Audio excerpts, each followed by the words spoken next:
व आलेले शेजारीचे सर्व ग्रामस्थांना, पदाधिकारी, मित्रमंडळ, तरुण मंडळ सर्वांना मी मनापासून नमस्कार करतो. संक गावावर न भूतो न भविष्यतो असं म्हणल्यासारखे अन्याय हा झाला आहे. हे कसं झालंय मी तुम्हाला सांगतो. आम्हाला 2018 साली 100 वर्षाच्या प्रयत्नानंतर हे तहसीलदार कार्यालय मंजूर झालं. हे काही सहज झालं नाही. गेल्यानंतर एक स्टाम्प भेटत नाही. हे जा उद्या ये, जा माझ्याकडे संपलेत असं म्हणतात. तुम्हाला पण सगळ्यांना माहित आहे, सगळ्यांनी अनुभवले. तरी सुद्धा हे आपण अप्पर तहसीलदार कार्यालय मंजूर करण्यासाठी आमचे IM बिरादर सर इथं आहेत, अजून कित्येक तरी लोक आहेत, अमरण उपोषण केलेत. कोणी उपोषण सुद्धा सोडवायला आलं नाही. तरी सुद्धा तसल्या प्रसंगामध्ये आमचे बेळूर गुरुबसव मुरगेंद्र अप्पाजी यांनी येऊन उपोषण सोडवले 5व्या दिवशी. कशासाठी? हे तालुका जाहीर होण्यासाठी हे झडत होते, प्रयत्न करत होते, उपोषणाला बसले. तरी सुद्धा कोणी उठवायला आलं नाही. असलं शासन त्यावेळी होतं. मी सुद्धा परवा उपोषणाला बसले असताना सुद्धा कोणी सुद्धा आलं नाही, कोणी आमदार आलं नाही.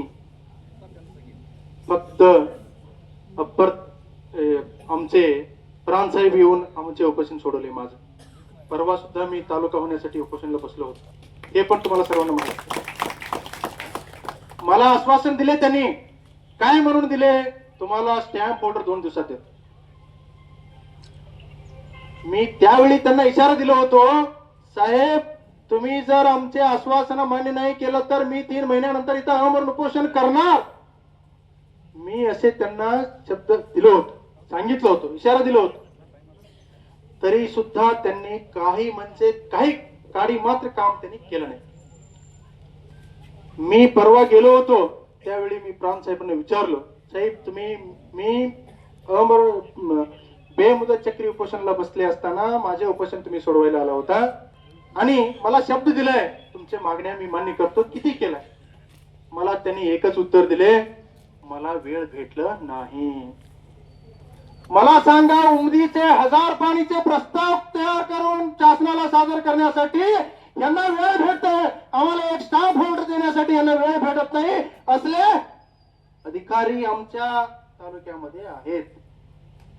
म्हणजे हे किती दुर्दैवी घटना आहे तुम्ही विचार करा. एक साधा स्टॅम्प ऑर्डरला यांनी पाठवू शकत नाही, यांचा अधिकार आहे का? मग 1000 पाणीचा प्रस्ताव कसा तयार झाला? कसं तयार झालं सांगा. एक पानावर सही करून देता येत नाही त्या माणसाला 1000 पानाचा प्रस्ताव तयार करता येतं. हे कसं शक्य आहे? हे शक्य आहे फक्त सत्तेच्या पुढे शहाणपण चालत नाही. हे तुम्हाला माहित आहे. परवा जगताप साहेबांनी इथे आले होते सांगला, त्यांनी सुद्धा हेच म्हणले. आता काय होते काय सांगता येत नाही. कारण सत्ता एक